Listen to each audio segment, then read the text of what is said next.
जय हिंद सभी साथियों को, सभी को राम राम, राधे राधे, अस्सलाम वालेकुम, सत श्री अकाल। सभी जुड़ जाइए साथी। कई दिनों से स्वास्थ्य खराब होने के चलते कक्षाएं नहीं ले पाया था, इसके लिए मैं आपसे क्षमा चाहता हूं।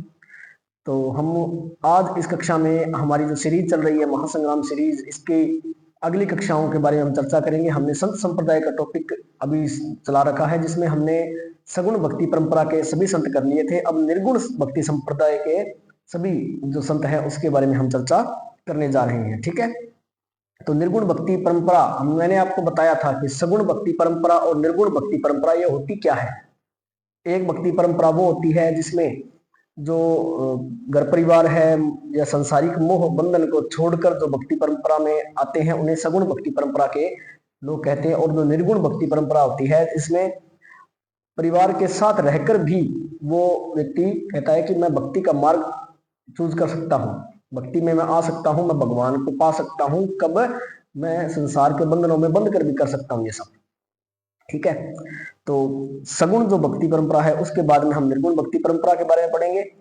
निर्गुण भक्ति परंपरा की शुरुआत की थी जो व्यक्ति है, मैंने आपको पहले भी बताया था, जिनका नाम है रामानंद है। ठीक है, रामानंद जी थे। और ये जो रामानंद जी हैं इनके शिष्य थे कुछ। ठीक है, निर्गुण भक्ति परंपरा के जो अपने समर्थक थे इनके शिष्यों ने की थी ये। इनमें से कुछ शिष्य थे, संत पीपा थे, संत धन्ना थे, संत रविदास थे। ठीक है, इन्हें रैदास भी कहा जाता है।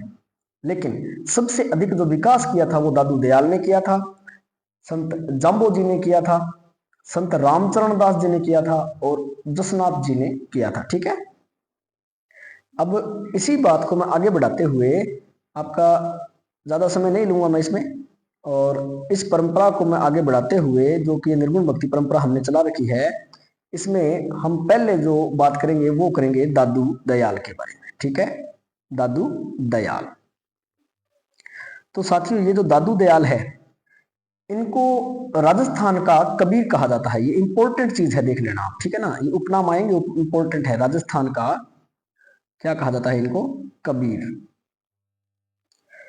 कबीर वही व्यक्ति है जो निर्गुण भक्ति परंपरा में, जिसने दोहा कहा था अंधविश्वास को लेकर, मूर्ति पूजा को लेकर, कि अगर पत्थर मिलने पूजने से हरि मिलते हैं तो मैं पहाड़ को पूजना प्रारंभ कर दूंगा।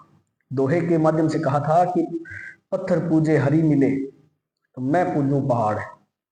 ये बातें इन्होंने कही है। ठीक है, और कुछ विद्वान जो हैं वो इनको कबीरपंथी संप्रदाय की एक शाखा मानते हैं। ठीक है, इनको शाखा से ही जोड़ते हैं क्योंकि इन्होंने एक संप्रदाय चलाया था जिनका नाम था परम ब्रह्म संप्रदाय। परम ब्रह्म संप्रदाय, या इसी को परब्रह्म कहते हैं, परब्रह्म। ठीक है, परब्रह्म या परम ब्रह्म संप्रदाय इन्होंने चलाया था संत दादू दयाल ने। इस परब्रह्म या परम ब्रह्म संप्रदाय को ही कबीरपंथी संप्रदाय से जोड़ा जाता है। ठीक है, संत दादू दयाल जो थे, अब इनके जन्म के बारे में हमें कुछ डेट मिलती है, कुछ जैसे अपने कह सकते हैं कि एक जो हिंदू जो महीने होते हैं उनके हिसाब से इनकी कुछ डेट मिलती है। ठीक है, जैसे इनका जन्म जो है वो गुजरात में होता है। जन्म कहाँ है? गुजरात। कब होता है? तो फाल्गुन शुक्ल अष्टमी। फाल्गुन शुक्ल अष्टमी।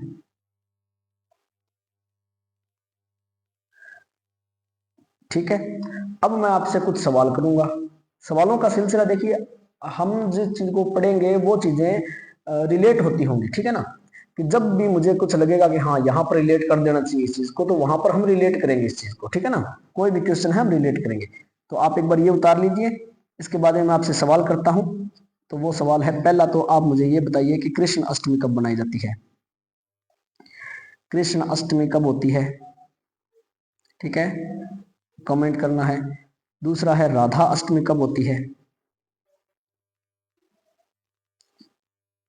तीसरा शीतलाष्टमी कब होती है? ये 3 क्वेश्चन है आपके लिए अष्टमी से संबंधित। ठीक है, आप मुझे कमेंट में बताइए ये कब होती है। तो ये जो इनका जन्म जो है वो फाल्गुन शुक्ल अष्टमी विक्रम संवत 1600, यानी कि अगर 1600 विक्रम संवत था तो अब इसको हम ईस्वी में कन्वर्ट करें तो लगभग 1544 ईस्वी के आसपास की डेट आती है। ठीक है, लगभग 1544 ईस्वी के अंतर्गत इनका जन्म हो चुका था। अहमदाबाद में हुआ था भाई। एक ये नागर ब्राह्मण थे, संतान नहीं थी, तो उनकी एक दिन एक वृद्ध संत के साथ भेंट होती है। संत ने उनको पुत्र रत्न का आशीर्वाद देते हैं। ठीक है, पुत्र रत्न का आशीर्वाद दे दिया। फाल्गुन शुक्ल अष्टमी को साबरमती नदी में स्नान करते हुए उस व्यक्ति को एक पुत्र मिला। ठीक है, पुत्र ने जो उनको वो पुत्र मिला था उसका नाम इन्होंने रख दिया महाबली। ठीक है, ये स्टोरी है एक छोटी सी कि एक नागर ब्राह्मण थे, उनको पुत्र नहीं था, उनको एक संत ने वरदान दे दिया कि तुम्हें पुत्र प्राप्ति होगी। और जब वो जो ब्राह्मण थे वो सुबह सुबह स्नान करने गए और साबरमती नदी में, तो साबरमती नदी में क्या हुआ कि इनको एक कमल के जैसे फूल होता है, जो पत्ता होता है कमल का, ऐसे उस कमल के पत्ते पर एक बच्चा जो है वो रोता हुआ दिखाई दिया। ठीक है, तो तैरता हुआ दिखाई दे दिया वो बच्चा। तो लोधीराम जो ब्राह्मण था, उसको लोधीराम ब्राह्मण कहते हैं, उन्होंने उस बच्चे को लेकर घर आ गए, अपनी पत्नी को दिखाया। पत्नी का नाम सावित्री था। तो पत्नी ने क्या किया, उनका नाम रख दिया महाबली। और वो महाबली जो है वो आगे चलकर नाम से प्रसिद्ध हुए, जिसका नाम है दादू दयाल। ठीक है, 11 वर्ष की आयु में क्या होता है कि देखो इनके बचपन की स्टोरियां बहुत ज्यादा मिलती है। एक स्टोरी आती है कि एक 11 वर्ष की आयु जब इनकी हुई, तब तालाब में ये खेल रहे थे, जिस तालाब का नाम है कांकड़िया तालाब। कांकड़िया, ठीक है, कांकड़िया तालाब। इस तालाब में वो खेल रहे थे तो एक संत आते हैं इनके पास। ठीक है, संत आए और इन्होंने कुछ इनको जैसे कुछ चमत्कार वगैरह दिखाया कि ब्रह्म के दर्शन करवा दिए। कुछ तो ये मानते हैं कि भाई इनको ब्रह्म ही दिखा दिया था असली में। ठीक है, परम ब्रह्म दिखा दिया, ऐसा कुछ कहते हैं। तो कुछ लोग कहते हैं कि जो दादू दयाल है, इन्होंने कबीर के पुत्र कमाल से दीक्षा ली थी। कबीर जी के एक पुत्र थे कमाल, उनसे दीक्षा ली थी। ठीक है, लेकिन कुछ लोग ये मानते हैं कि इन्होंने वृद्धानंद से शिक्षा ली थी। जो अभी वो बुजुर्ग मिले थे उनका नाम वृद्धानंद माना जाता है। ठीक है, अब 19 वर्ष की आयु जब इनकी हुई, 19 वर्ष की आयु जब इनकी होती है, तब कबीर ने दादू जी ने अहमदाबाद छोड़ दिया और राजस्थान की ओर आ गए। अहमदाबाद से कहाँ आ गए ये, राजस्थान। ठीक है, ये देखो स्टोरी थोड़ी लंबी हो सकती है, ये रूपरेखा हम बना रहे हैं एक बार। ठीक है, राजस्थान की ओर आ गए। रास्ते में आबू पर्वत के पास इन्होंने ज्ञानदास और माणकदास को अपना लक्ष्य बताया और उनको अध्यात्म की प्रेरणा दे दी। ठीक है, आबू पर्वत के पास, कोई जरूरी नहीं है, थोड़ा सा एक बार आगे चलते हैं। यहां से पुष्कर होते हुए, यहाँ से दादू जी पुष्कर होते हुए देखो ऐसे आए थे। जैसे मैं आपको राजस्थान का ये मैप बना के दे देता हूँ। यहाँ पे ये राजस्थान का थोड़ा मैप है।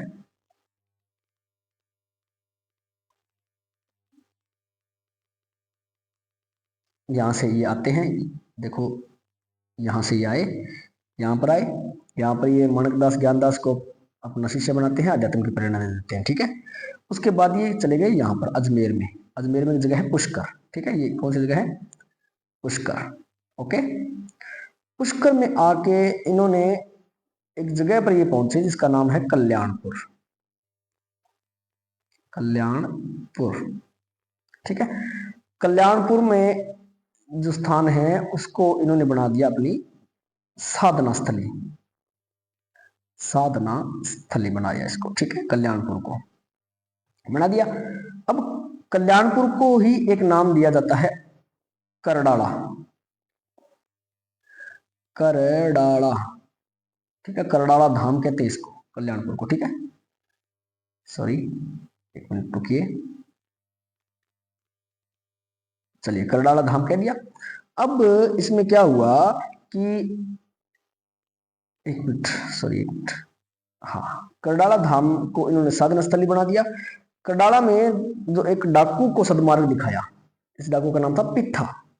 ठीक है, दादू ने 5 तीर्थों की स्थापना की, 5 तीर्थ स्थापित किए, 5 तीर्थ स्थापित किए। ठीक है, जिनमें से करडाला को प्रथम तीर्थ माना जाता है। करडाला को प्रथम तीर्थ माना जाता है। ये कौन कौन से तीर्थ थे, तो आपको मैं आगे थोड़ा थोड़ा चल जाऊंगा तो बताऊंगा। तो पहला तो था करडाला, ठीक है। अब 24 वर्ष की आयु में 1568 ईस्वी में दादू जयपुर के सांबर आए, ठीक है। तो पहला तीर्थ करडाला, दूसरा सांभर, ठीक है। ये दादू के पांचों तीर्थों, ये जैसे मतलब मैं आपको बताता हूं कि 5 स्थान आपको दिए जाएंगे, ठीक है, या 4 स्थान दे दिए जाएंगे। 4 स्थानों में 3 स्थान तो वो होंगे जो दादू से संबंधित रहेंगे, ठीक है, ये और 1 स्थान वो होगा जो दादू से संबंधित नहीं रहेगा। क्वेश्चन ऐसे आते हैं कि दादू संप्रदाय से संबंधित स्थान बताइए, या दादू संप्रदाय में स्थापित 5 स्थल बताइए, तीर्थ स्थल बताइए, ऐसा, ठीक है। दूसरा आ गया, और सांबर में ही इन्होंने अपना प्रथम उपदेश दिया था सुंदरदास जी को, ठीक है। सांबर छोड़कर दादू आमेर चले गए, तो तीसरा तीर्थ हो गया आमेर। आलियो आमेर आ गया, ठीक है। आमेर में दादू जी ने रज्जब जी, मोहन जी मेवाड़ा और मोहन जी दफ्तरी को अपना शिष्य बनाया। अब एक व्यक्ति आते हैं रज्जब जी, ठीक है। रज्जब जी बहुत शानदार व्यक्ति है, आजीवन दूल्हे के भेष में रहने वाला व्यक्ति है। कहा जाता है कि एक बार क्या हुआ, रज्जब जी अपने, शादी इनकी हो रही थी रज्जब जी की, ठीक है।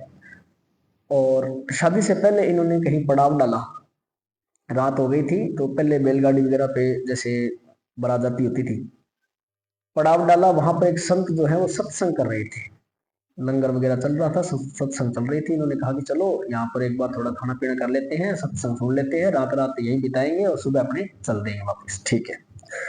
तो ऐसा हुआ, होते ही दादू जी ने क्या किया कि एक बात कह दी, संसार एक मोह माया है। दादू जी ने कह दी और कह दी, रज्जब जी के दिमाग में जच गई कि बस संसार मोह माया है, सारों बड़ी मोह माया तो लियाण जावे बेटी का बाप, ये ना कर है। रज्जब जी ने वहीं दादू जी को अपना गुरु बना लिया और बारात को बोले कि आप वापिस चले जाओ, मैं संत बनूंगा, साधु बनूंगा, ठीक है।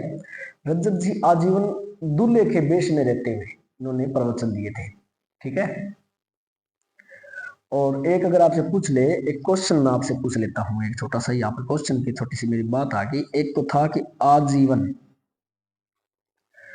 आजीवन दूल्हे के वेश में रहने वाला या रहने वाले लोक देवता कौन से हैं?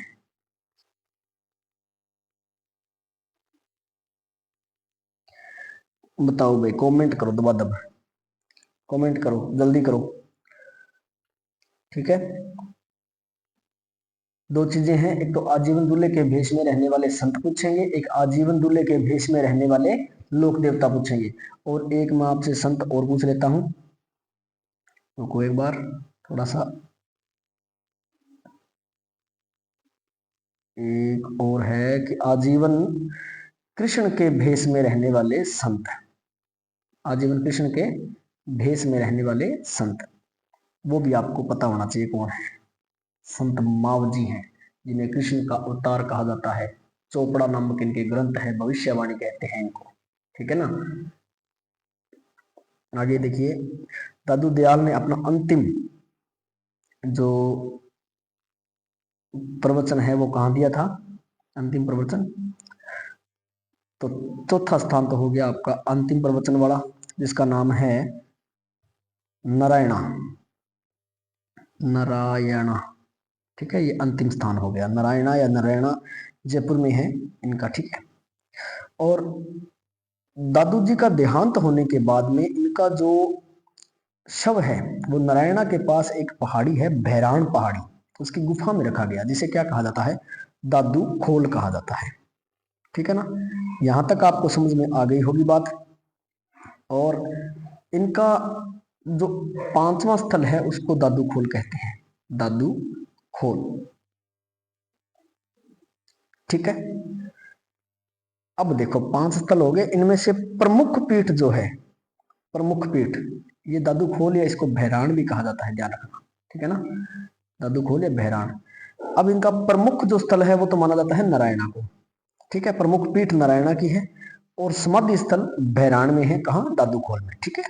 यहां तक समझ में आ जाएगा सबको, आगे चलता रहूं। प्रतिवर्ष फाल्गुन शुक्ल अष्टमी को दादू संप्रदाय का विशाल मेला भरता है, कहां भरता है, तो भाई साहब नारायणा में भरता है, ठीक है। यहां तक आगे चलिए आगे।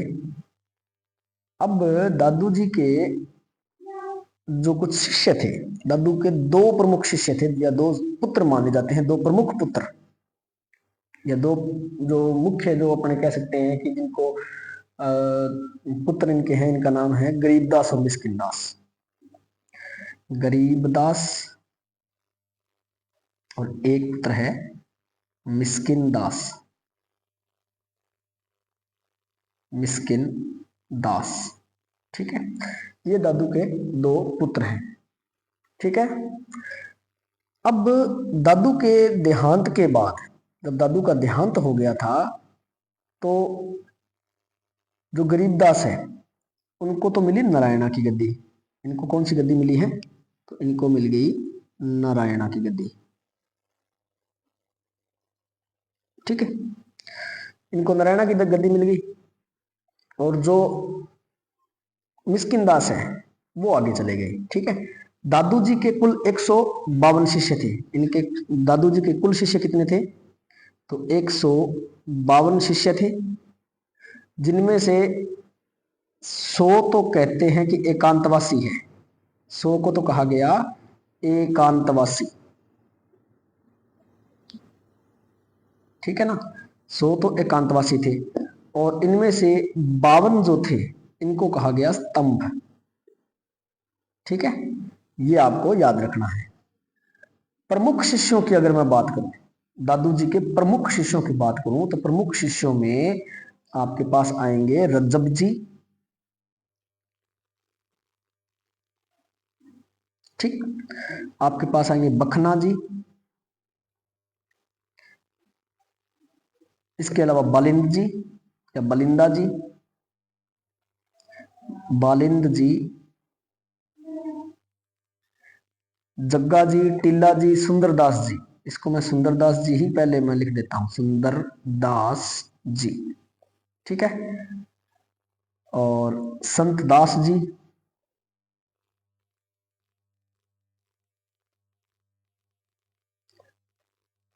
और भी कई है, जैसे माधोदास, जनगोपाल, मंगलाराम, जगजीवन राम, ऐसे शिष्य थे इनके, टीला जी, जग्गा जी, है ना। तो अब दादू जी के जो कुछ विचार थे उनके शिष्यों द्वारा दादू दयालरी वाणी और दादू दयालरा दूहा नाम से संकलित किए गए। तो दादू के दो ग्रंथ माने जाते हैं, एक तो था दादू दयालरी वाणी, दादू दयालरी वाणी, पहला ग्रंथ तो ये रहता है, ठीक है। दूसरा ग्रंथ रहेगा आपका दादू दयालरा दूहा, ठीक है। ये आपको ध्यान रखना है। अब दादू दयाल, ये तो थे दादू दयाल के शिष्यों के द्वारा जो लिखा गया है, ठीक है ना। अब दादू दयाल के खुद के द्वारा भी कुछ लिखा जाएगा, तो खुद के द्वारा क्या लिखा गया था, तो इन्होंने खुद ने ढूंढाड़ी बोली में कुछ ग्रंथों की रचना की है, ठीक है ना। कौन सी बोली थी, ढूंढाड़ी बोली, जयपुर की मुख्य बोली है ये ढूंढाड़ी, ठीक है ना, ध्यान रखना, जयपुर के आसपास के क्षेत्र की मुख्य बोली है ढूंढाड़ी बोली। और इसमें लिखे थे इन्होंने दो ग्रंथ, जिसका नाम था, एक तो था हरड़े वाणी, हरड़े वाणी, दूसरा था काया बेली, ठीक है। अब ये जो हरड़े वाणी और कायाबेली जो ग्रंथ है, इसको कहा जाता है, इन दोनों ग्रंथों को सद्दुकड़ी कहा जाता है, सद्दुकड़ी, सद्दुकड़ी, ठीक है। सद्दुकड़ी मतलब साधुओं की भाषा में, ठीक है ना। मैं ये नहीं कहता कि ढूंढाड़ी बोली ही साधुओं की भाषा थी। असल में क्या होता है कि जिस बोली में या जिस मुख्य भाषा में जो साधु प्रवचन देते हैं उसको सद्दुकड़ी भाषा कहा जाता है, साधुओं की भाषा अलग ही होती है। ठीक है, जैसे अगर आप कभी किसी जो योगी आते हैं, नाथ संप्रदाय के लोग आते हैं, इनकी भाषा अलग होती है। ठीक है, और जो संत होते हैं या जो जैसे अपने कहते हैं कि एक प्रवचन करने वाले संत होते हैं, इनकी भाषा अलग होती है। ठीक है, जो नागा साधु होते हैं इनकी भाषा अलग होती है, यानी कि बोली अलग होती है। भाषा तो सेम ही रहेगी कई बार, लेकिन बोली अलग होती है। इन्हें सद्दुकड़ी कहा जाता है। ठीक है, इनमें कुल 5,000 के करीब छंद मिलते हैं। 5,000 के करीब छंद मिलते हैं। ठीक है ना। और एक व्यक्ति थे परशुराम चतुर्वेदी, इन्होंने दादू दयाल ग्रंथावली की रचना की है। ठीक है, अब जो सवाल मुख्य आते हैं उनके बारे में हम चर्चा कर लेते हैं, जिनमें देखो दादू दयाल के निवास स्थान या अनुयायियों के निवास स्थान को, ये जो निवास स्थान होता है, इनमें निवास स्थान, जो दादू दयाल के अनुयायियों के निवास स्थान होते हैं, इनको कहा जाता है दादू द्वारे। दादू द्वारे कहा जाता है। ओके, नंबर 1, जहां पर ये जो दादू द्वारे होते हैं, यहाँ पर दादू जी के चरण कमलों की पूजा होती है। जो इनके सत्संग स्थल होते हैं, सत्संग स्थल, इनको कहा जाता है अलख दरीबा। अलख दरीबा। ठीक है, ये अलख दरीबा है सत्संग स्थल। ओके, दादू पंथ में मंदिर या मस्जिद जाने का विरोध किया जाता है। ठीक है, पारसी समुदाय के जैसे इनके यहाँ भी जो मृत शव होता है उनको पशु पक्षियों के लिए जंगल में छोड़ दिया जाता है। दादू संप्रदाय के अनुसार मोक्ष की प्राप्ति जीवन में ही होती है। जिंदगी जब जिंदा होता है व्यक्ति, उसी समय हो जाती है। दादूपंथी जो होते हैं वो आजीवन अविवाहित रहते हैं और शिष्य परंपरा के तहत वो बालक को गोद लेते हैं पहले, फिर शिष्य बनाते हैं। ठीक है, इनका जो अभिवादन होता है, अभिवादन, तो जब दो व्यक्ति मिलते हैं अभिवादन करते हैं एक दूसरे का, जैसे कई तो राम राम बोलते हैं, कई नमस्ते बोलते हैं, कई सत श्री अकाल बोलते हैं, है ना, कई अस्सलाम वालेकुम भी कहते हैं। तो इनका होता है सत्यराम। सत्य राम, ये इनका अभिवादन होता है। दादू जो दयाल थे, इनके मृत्यु के बाद में जो दादू पंथ है वो 5 भागों में विभाजित हो गया। 5 भागों में विभाजित ये हो जाता है। कौन कौन से 5 भाग थे, चलिए देखते हैं। पहला तो भाग जो था, इसका नाम था खालसा। खालसा शाखा। ठीक है, पहले भाग क्या नाम दिया गया, खालसा शाखा। ये जो खालसा शाखा है ये नारायणा वाली पीठ है भाई, ध्यान रखना, इसको खालसा शाखा कह दिया गया था, नारायणा पीठ। ठीक है, इनके जो प्रवर्तक थे वो पहले जैसे मैंने बताया कि गरीबदास को ये गद्दी मिली थी, है ना, वही है। दूसरा शाखा जो है इसको कहते हैं खाकी शाखा। खाकी,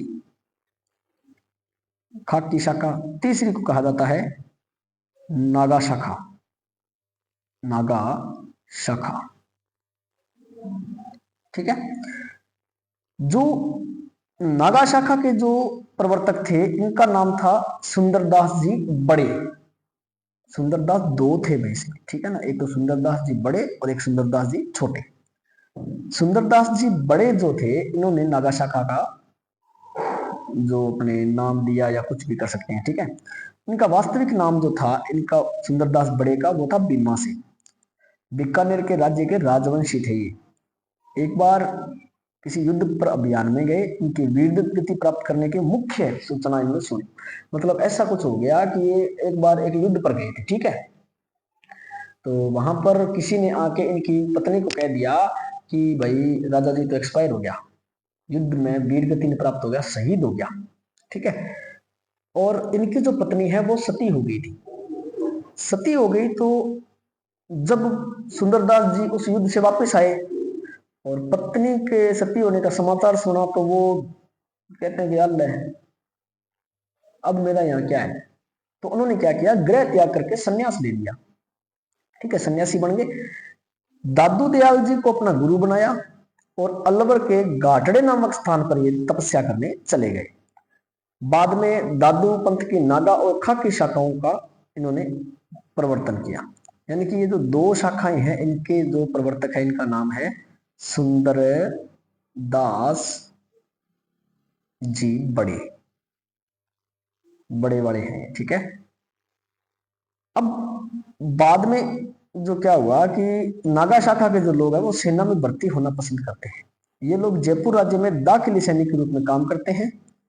सुंदरदास जी को राजस्थान में दूसरा शंकराचार्य कहा जाता है। ठीक है ना।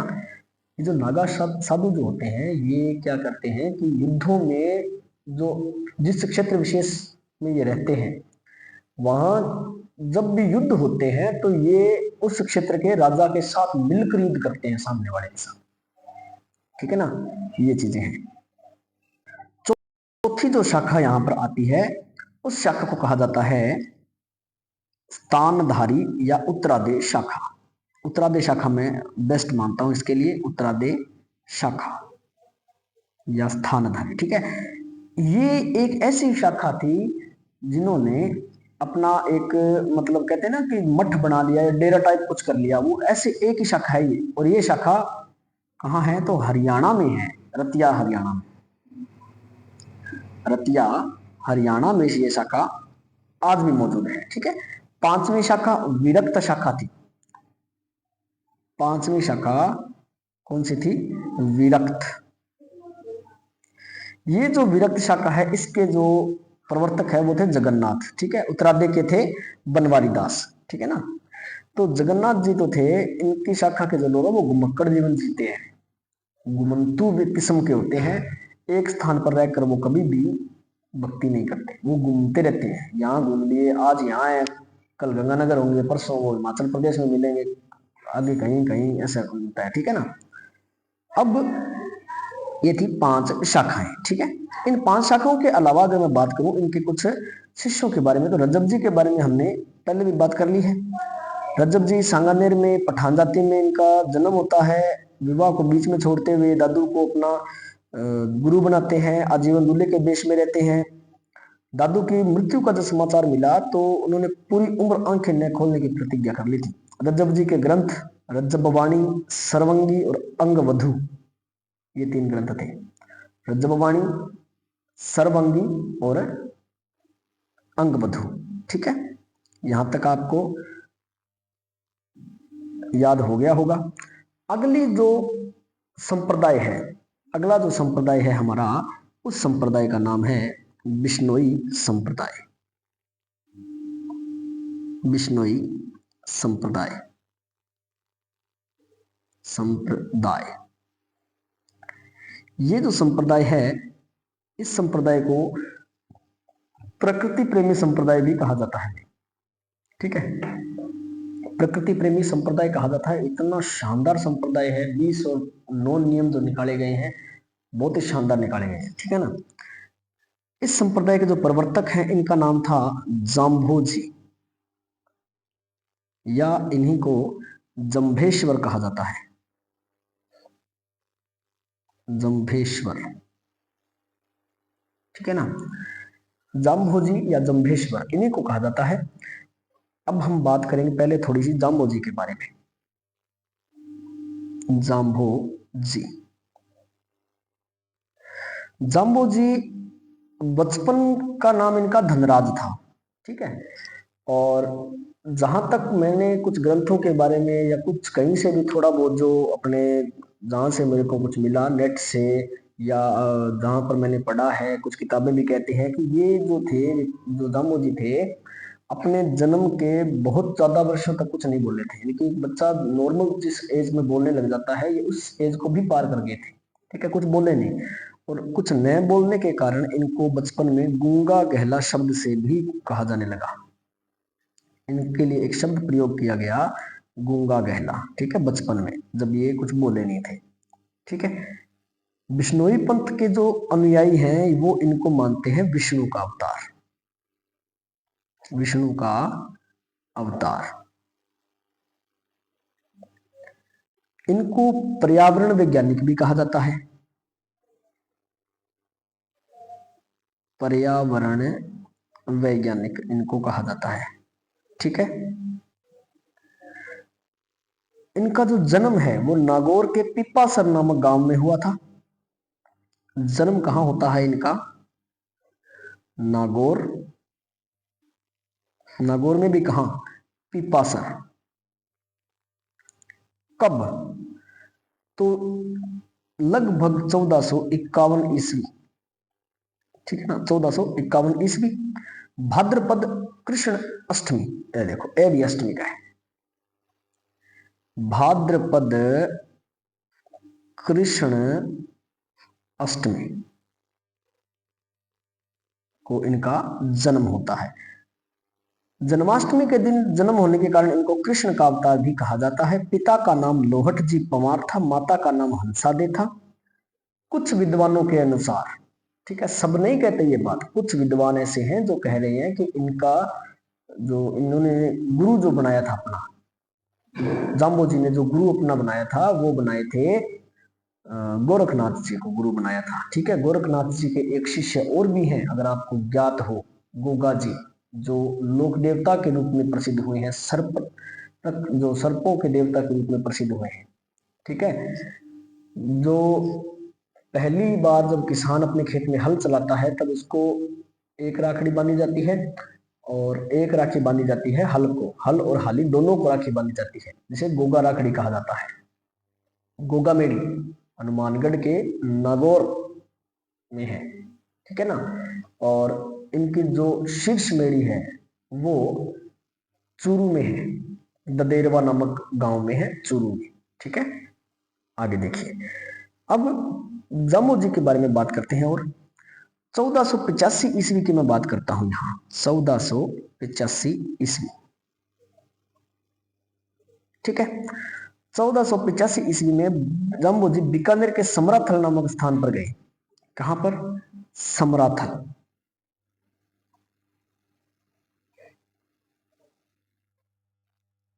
ठीक है, समराथल नामक स्थान पर गए। ये समराथल कहाँ है? तो बीकानेर में है, ठीक है ना। और यहां पर इन्होंने एक स्थापना कर दी, किसकी? बिश्नोई धर्म की, या बिश्नोई पंथ की। बिश्नोई पंथ की स्थापना इन्होंने कर दी, ठीक है। अब बिश्नोई पंथ, ये जो नाम है, इसका मतलब क्या है? बिश्नोई, देखिए, इसका मतलब है 20+9, यानी कि इन्होंने जो प्रवर्तक, जो इनके अनुयायी थे, प्रवर्तन जब इन्होंने किया इस पंथ का, तब जो इनके अनुयायी थे उनको 20 नियम तो दिए थे पर्यावरण और जीवों से संबंधित, जीव प्लस प्रकृति, ठीक है, इससे संबंधित नियम दिए। 9 नियम दिए थे, जिसे हम कह सकते हैं कि जो दैनिक जीवन जो होते हैं उनके लिए, या शालीन जीवन के लिए, जैसे जैसे अपने कह सकते हैं ना कि चोरी नहीं करना, व्यभिचार नहीं करना, शराब नहीं पीना, मांस नहीं खाना, ऐसे जो नियम होते हैं, 9 नियम दिए थे जीवन से संबंधित, ठीक है, ऐसी कुछ बातें मिलती है। तो इनको 20+9 नियम होने के कारण, वैसे 20 नोई कहा जाता है, 20 और 9 नियम होने के कारण इनको बिश्नोई कहा जाता है, ठीक है ना। और ये जो स्थान है समराथल, इस समराथल को एक और नाम दिया जाता है धोक धोरा, या दोकम धोरा, दोकम धोरा, ये नाम भी दिया जाता है इसको, या दोक धोरा भी कहा जाता है, ठीक है। जब ये काम बिश्नोई संप्रदाय की जो स्थापना वाला जो ये काम हुआ था, तब बीकानेर के शासक थे राव बिक्का, ठीक है। जयपुर के सॉरी, बीकानेर के शासक कौन थे? राव बिक्का। बिश्नोई संप्रदाय में जब कोई व्यक्ति जो है वो बिश्नोई संप्रदाय को अपनाता है, तब उसे एक अभिमंत्रित जल, यानी कि मंत्रोच्चारण से किसी जल को अभिमंत्रित किया जाता है, वो पिलाया जाता है, और उस जल को कहा जाता है पाहल, ठीक है।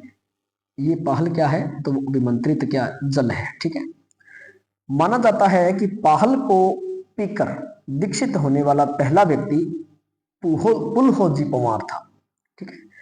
तो वो आपको याद नहीं रखना है पुलहोजी पंवार की, हमें जो याद रखनी है वो चीजें हैं जाम्बो जी के बारे में, कि जाम्बो जी ने सिकंदर लोदी से भेंट की थी और गो हत्या पर प्रतिबंध लगाया था सिकंदर लोदी ने, ठीक है ना। कि जाम्भो जी के प्रभाव में आकर सिकंदर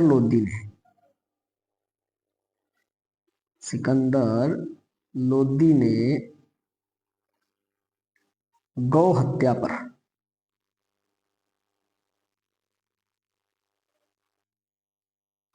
क्या कर दिया? प्रतिबंध लगा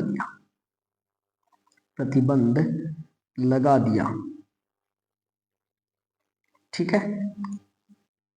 अब जाम्बो जी ने राजस्थान के साथ साथ भारत में भी कई क्षेत्रों में उपदेश दिए थे। ठीक है। इनके जो उपदेश स्थल हैं, जाम्बो जी के जो उपदेश स्थल हैं, इन उपदेश स्थलों को कहा जाता है साथरी। ठीक है ना, साथरी कहा जाता है उपदेश स्थलों को।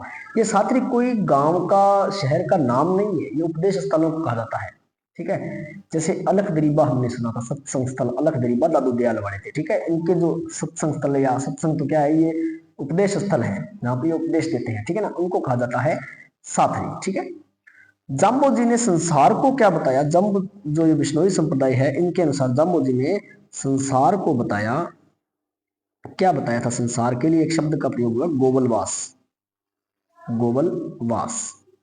ठीक है ना, संसार एक गोबलवास है। यानी कि गोबलवास का मतलब क्या होता है? संसार नश्वर है, नाशवान है संसार, इसका संसार का भी नाश हो सकता है। गोबलवास है, आना जाना लगा रहता है। ठीक है।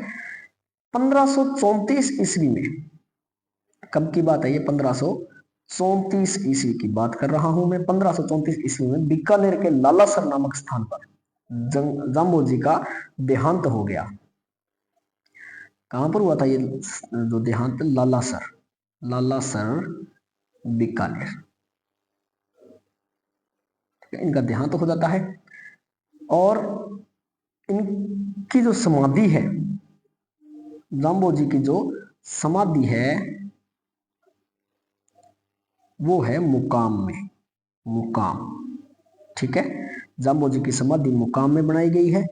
बीकानेर के जो जब ये 1534 का जो समय था, इस समय जो बीकानेर के शासक थे, बीकानेर के शासक कौन थे? राव जैत सिंह।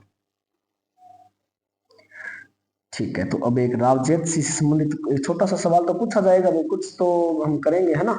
तो ये बताइए, राव जैत सिंह रोछंद किसने लिखी?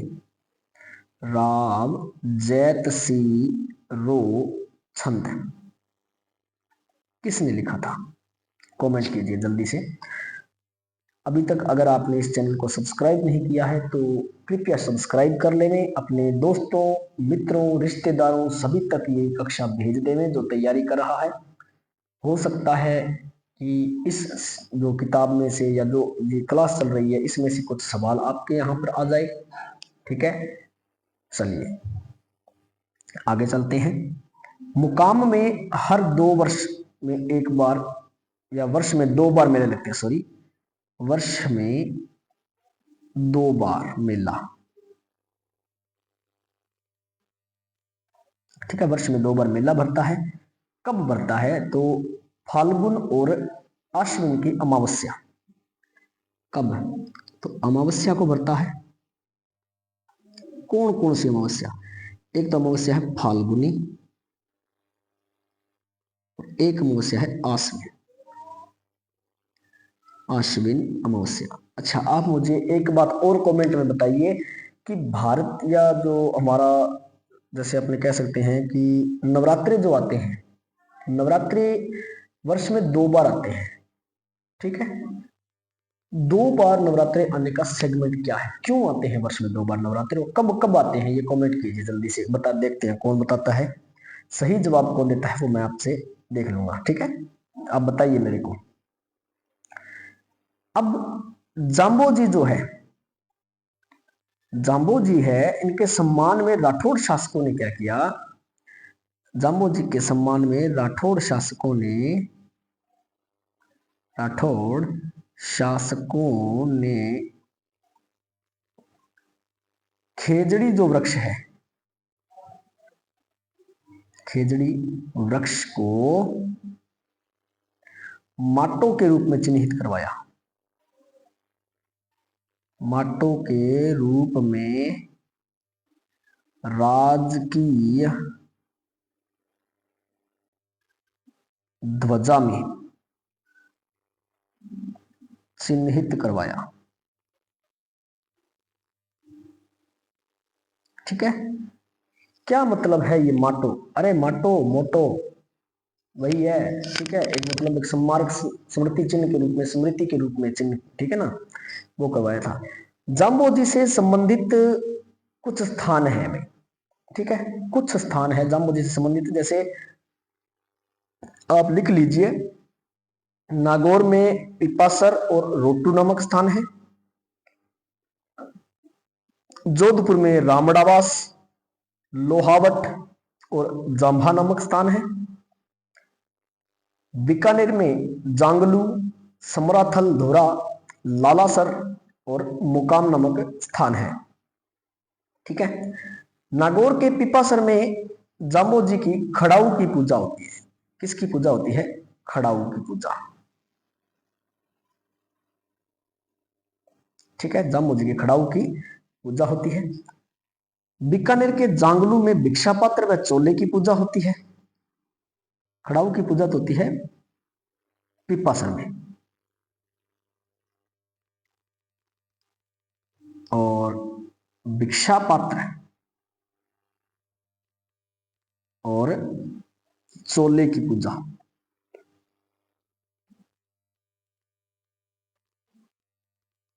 ये होती है आपके बीकानेर के जांगलू में। ठीक है, मुकाम में टोपी व पछेवड़े की पूजा होती है। टोपी प्लस पछेवड़ा, ये पछेवड़ा क्या होता है कमेंट कीजिए। इनकी पूजा कहाँ होती है? अपने मुकाम में, सॉरी मुकाम। जोधपुर में जाम्बे नामक जो सॉरी जाम्बा नामक जो स्थान है, वहां पर पगलियों की पूजा होती है। पगलियों की पूजा वो होती है जाम्बा नामक स्थान पर। ठीक है, जाम्बा नामक स्थान पर हो गया। ओके, अब राजस्थान के बाहर भी इनकी कुछ पीठ है। कौन कौन सी पीठ है राजस्थान के बाहर? तो राजस्थान के बाहर एक तो है लोदीपुर, लोदीपुर, एक है मुरादाबाद। कहाँ है ये लोदीपुर और मुरादाबाद? तो ये दोनों पीठ है उत्तर प्रदेश में। किसने बनवाई थी भाई? तो नाम आओ एक ही आदमी, सिकंदर लोदी। ओके, जाम्बोजी के ग्रंथ, ये इंपॉर्टेंट चीज है। जाम्बोजी के ग्रंथ इंपॉर्टेंट है सबसे ज्यादा। तो ग्रंथों में एक तो आता है जंभ सागर, जंभ सागर, एक आता है जंभ वाणी, एक आता है जंभ प्रकाश, जंभ प्रकाश, एक आता है बिश्नोई धर्म प्रकाश, बिश्नोई धर्म प्रकाश। ठीक है, ये आते हैं। जंबवाणी को पांचवा वेद मानते हैं ये बिश्नोई संप्रदाय के लोग। ये जो जंबवाणी है इसको क्या मानते हैं? पांचवा वेद। ठीक है, बिश्नोई संप्रदाय के लोग जंबवाणी को पांचवा वेद मानते हैं। अच्छा, एक पांचवें वेद से मेरे को एक उत्तर जो आ रहा है कि कौन से ग्रंथ को, ठीक है, या कौन सी रचना को पांचवा वेद और 19वां पुराण माना गया है? ये क्वेश्चन है आपके लिए कि किस रचना को पांचवा वेद और 19वां पुराण माना गया है? कमेंट कीजिए जल्दी से। ये क्वेश्चन आए हुए क्वेश्चन है जो मैं आपको भी बता रहा हूं।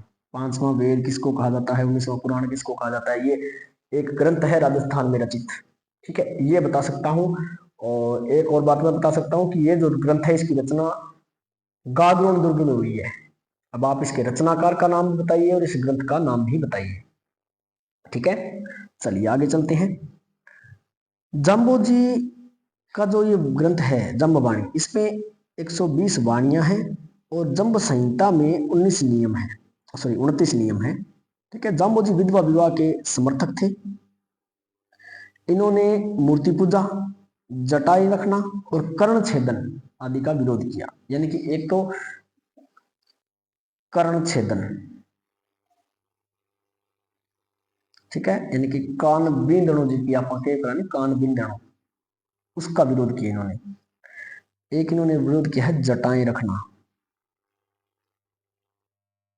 यानी कि बाल रखने का विरोध किया है, बाल बड़े करना, लंबे बाल करना, इसका विरोध। दूसरा इन्होंने विरोध किया है मूर्ति पूजा। मूर्ति पूजा के विरोध में इन्होंने एक बात कही है कि ईश्वर जो है वो क्या है, प्रकृति है, प्रकृति ही ईश्वर है, ईश्वर ही प्रकृति है। ये बातें इन्होंने कही है। ठीक है, कि हम जो भी कुछ मांगते हैं, जो हमें चाहिए, हम ईश्वर से मांगते हैं, वो ईश्वर हमें देता है। लेकिन अगर हम देखते हैं कि प्रकृति हमें सब कुछ दे रही है तो प्रकृति ईश्वर के बराबर ही है। ये बातें इन्होंने कही है। ठीक है, जो बिश्नोई संप्रदाय है इसमें गुरु दीक्षा, डोली पहल जो संस्कार है, डोली पहल जो संस्कार, जैसे मैंने आपको बताया था कि वो एक अभिमंत्रित जल पिलाया जाता है, डोली पहल है ना, वो गुरु दीक्षा जो संस्कार है वो साधुओं के द्वारा करवाए जाते हैं, जिन्हें महंत कहते हैं। नामकरण, विवाह और अंतिम संस्कार करवाने वाले जो व्यक्ति हैं उनको थापन कहा जाता है। चेतावनी लिखने, समारोह के अवसर पर गाने बजाने का कार्य गायन द्वारा किया जाता है। ठीक है, इनके जो मुख्य शिष्य थे, मुख्य जो शिष्य थे इनमें मारवाड़ का सातलदेव था, बीकानेर के राव जैत्र सिंह थे, मेवाड़ के राणा सांगा थे, मेड़ता के राव दूदा और भारत सल्तनत जो दिल्ली सल्तनत थी उनके सिकंदर लोधी थे। ठीक है, ये इनके मुख्य शिष्यों में शामिल होते हैं, बड़े जो लोग होते हैं इनमें। ओके, तो ये आपके जो सॉरी जाम्बो जी थे। ठीक है ना, जाम्बो जी थे। ओके, अब मैं एक छोटी सी बात और कर लेता हूं। छोटा सा संप्रदाय और बच गया है जिसका नाम है लालदासी संप्रदाय। लाल दासी संप्रदाय, पीछे हमने दासी संप्रदाय पढ़ा था क्या, या सखी संप्रदाय पढ़ा था? कौन सा था बताओ? सखी संप्रदाय, सीता संप्रदाय, जानकी संप्रदाय। संप्रदाय का नाम सुना था आपने, जानकी संप्रदाय। इसमें अग्र अली उन्होंने अपना नाम दिया था, अग्र अली, मैं सीता की सहेली हूं, है ना, वो संप्रदाय की मैं बात कर रहा हूं। तो लालदासी संप्रदाय के जो प्रवर्तक है उनका नाम है संत लालदास जी, संत लाल दास जी। ठीक है, लालदास जी का जो जन्म है वो श्रावण कृष्ण पंचमी, पहले इनके जन्म के बारे में बात कर लेते हैं। तो जन्म श्रावण कृष्ण पंचमी को होता है। ठीक है, तो अच्छा आप मुझे एक बात और बता दीजिए, कमेंट कर दीजिए जल्दी से, मैं एक सवाल पूछ रहा हूं अब आपसे। सवाल है कि श्रावण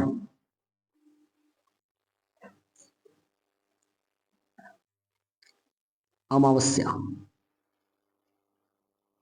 सवाल पूछ लिया मैंने, श्रावण अमावस्या को राजस्थान में कौन कौन से त्योहार मनाए जाते हैं? जल्दी से कमेंट कीजिए, जल्दी से देखते हैं पहले किसका कमेंट आता है।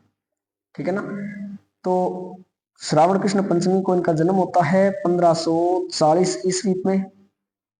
ठीक है, कहाँ होता है? तो एक गांव है धोली दूब, धोली दूब नामक स्थान पर, और ये स्थान है अलवर में।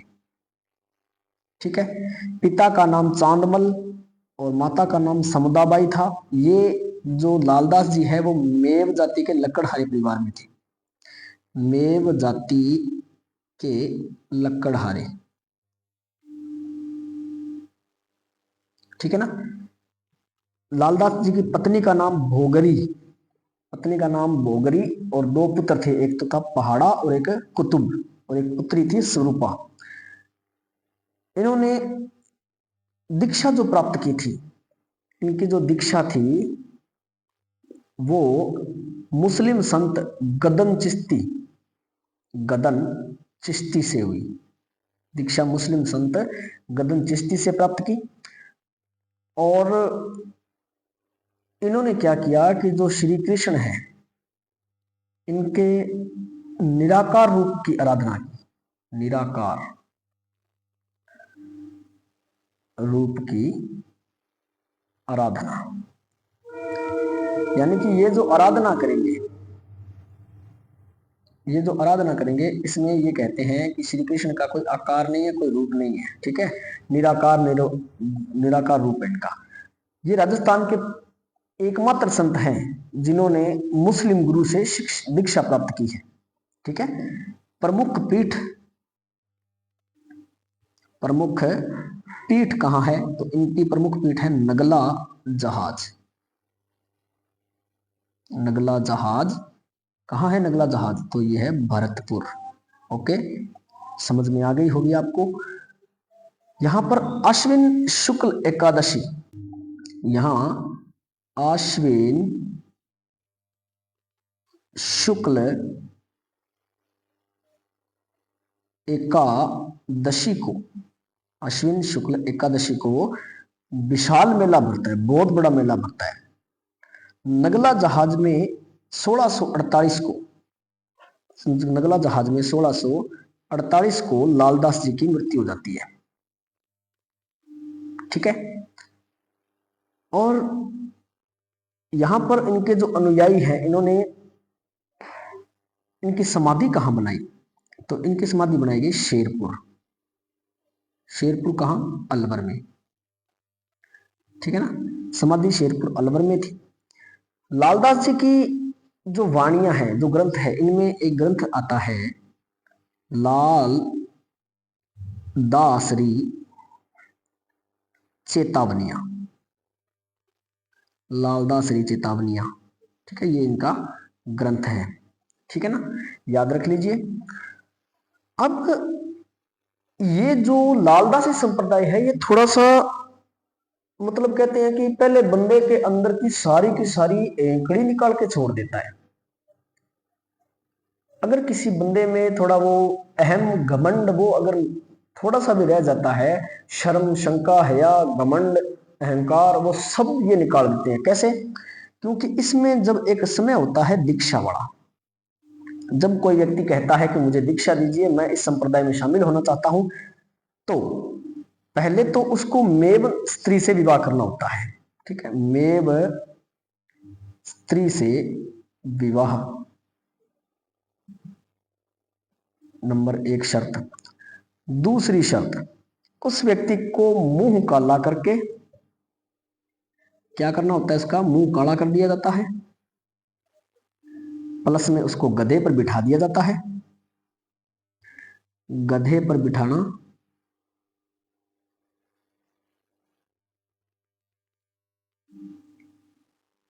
मुंह काला करके गधे पर बिठा के, और जो गांव है वहां पर, जो गांव है मुख्य, जो गांव नगला जहाज जो गांव है, उसकी गलियों में घुमाया जाता है। 4-5 बार घुमाते हैं उन्हीं गांव में, ताकि उसमें कोई अभिमान ना रहे, शर्म शंका जी के बाद निकल गया जमा, इसका काम करे, ठीक है। और जब ये प्रोग्राम हो जाता है, तब उसके मुंह में डाला जाता है शरबत, ताकि वो आजीवन मीठा बोले, ठीक है।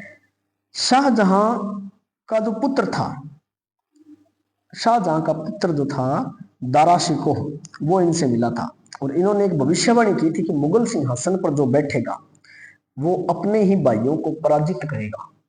इन्होंने पहले एक भविष्यवाणी कर दी थी, ठीक है। तो कुछ संप्रदाय हमने कर लिए हैं निर्गुण भक्ति परंपरा के, और कुछ संप्रदाय अभी भी मौजूद हैं, करने वाले हैं, वो हम अगली कक्षा में करेंगे, ठीक है। तो आप साथ बनाए रखिए, तब तक के लिए धन्यवाद। जय